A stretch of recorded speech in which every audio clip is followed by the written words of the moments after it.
Let's talk about the fairy tale. You know the one, the whirlwind, the instant connection, the feeling that you finally met the only person on the planet who actually gets you. You called it destiny. You called them your soulmate. You thought you'd finally found the reward for everything you'd been through. I'm here to tell you that it wasn't a miracle. It was a reconnaissance mission. While you were opening up and sharing your dreams, your fears, and your old wounds, they weren't bonding with you. They were taking notes. They were measuring the floorboards of your life to see where the creaks were. Every "me too" and every "I've never felt this way before" was a calculated move to lower your guard so they could move in. They didn't fall in love with you, they fell in love with the data you were giving them. You think they saw you. The truth is, they mirrored you. They became a customized version of everything you were missing, just long enough to get the hooks in. It's easy to feel like you found the one when someone is literally pretending to be your shadow. But shadows don't have substance, and they certainly don't have hearts. Stop looking back at those first few months as the real them. That wasn't the person, that was the brochure. They weren't swept off their feet by your spirit, they were busy recruiting a new source of energy, and you were the perfect candidate. You weren't being courted, you were being audited. The magic was just the anesthesia they used before they started the surgery. It's time to stop mourning a soulmate who never existed and start looking at the predator who was hiding behind the flowers. The logic of the love bomb is simple, it's a high-speed data grab. Most people think a predator is looking for someone weak. They aren't. They're looking for someone with a high capacity for empathy, someone with a big life, and someone who has a few specific, unhealed bruises. You weren't chosen because you were an easy target, you were chosen because you were a high-value asset. When they first showed up, they didn't just walk into your life, they conducted a full-scale audit. Every time you shared a story about an ex who didn't listen, or a parent who was never there, or a dream you were too scared to chase, they weren't comforting you. They were mapping out your gaps. They were finding the exact shape of the hole in your heart so they could mold themselves into the plug. This is the soulmate logic. If they can convince you that they are the only person who truly sees the real you, they become your entire world. They create a manufactured intimacy that moves at 100 miles per hour. They push for the "I love yous," the move-ins, and the "forever" talk within weeks. Why? Because they need the hooks in before the mask starts to itch.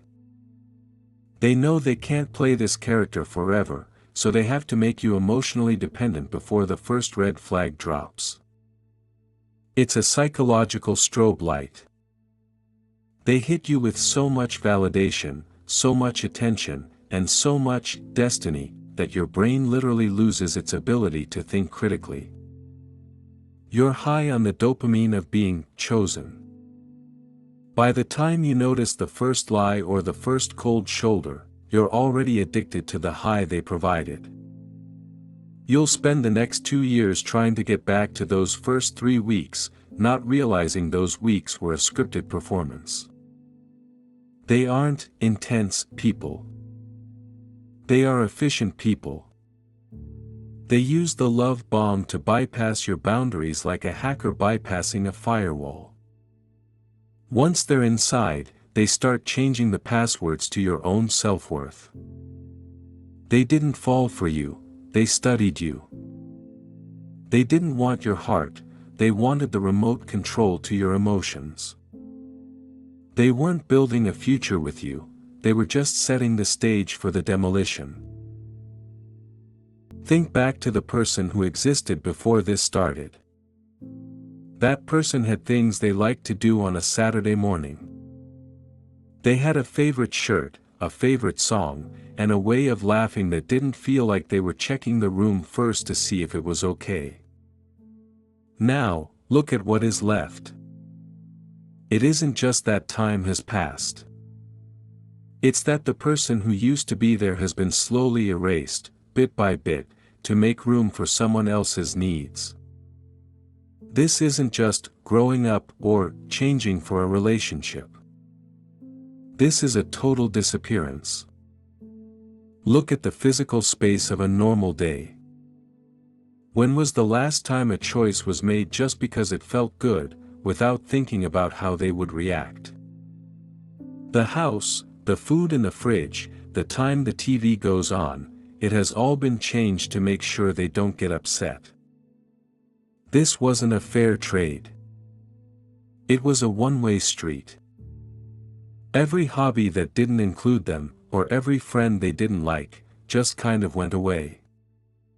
It was easier to stop doing those things than to deal with the grumpy face or the quiet anger they showed whenever those things happened.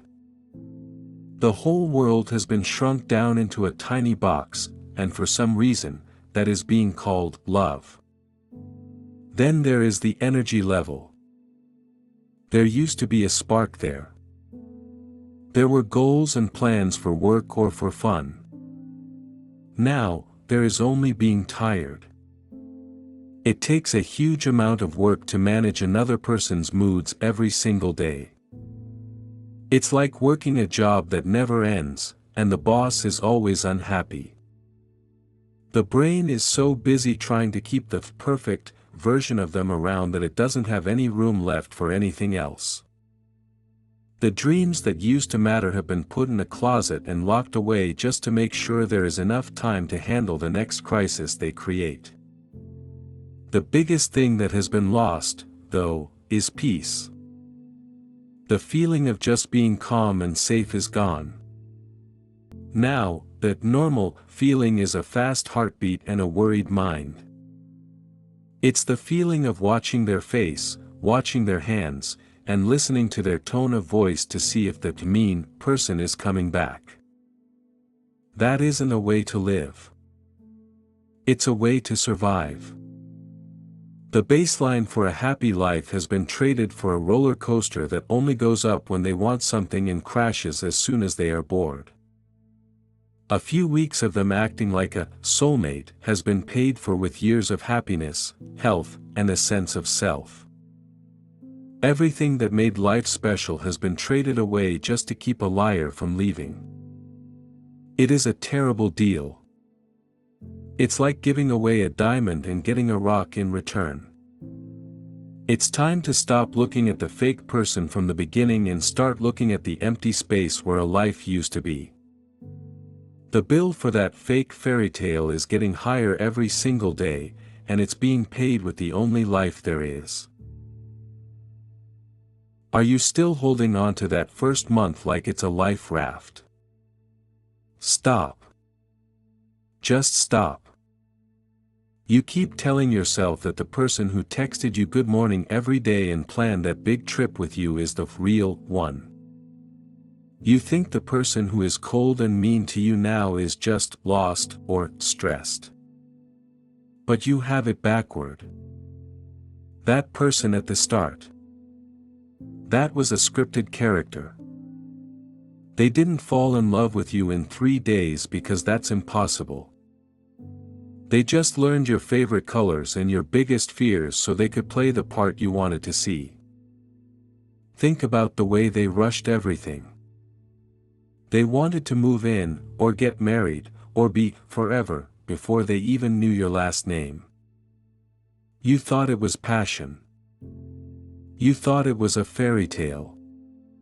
But real love takes time to build. What they did was a high-speed takeover. They didn't want a partner, they wanted a win. They needed to get you hooked before you had a chance to see that they don't actually have anything to offer. The magic wasn't real, it was just a way to make you move so fast that you didn't notice the red flags popping up all around you. Stop saying they care too much. People who care about you don't use your secrets against you the second you have a disagreement. The things you told them during those late-night talks at the beginning, the things you thought were bonding, were actually just data. They were taking notes on how to hurt you later.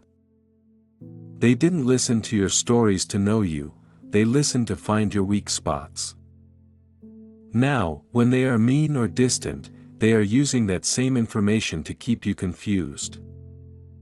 They know exactly which buttons to push because you gave them the map during the love bomb. You keep waiting for the good times to come back.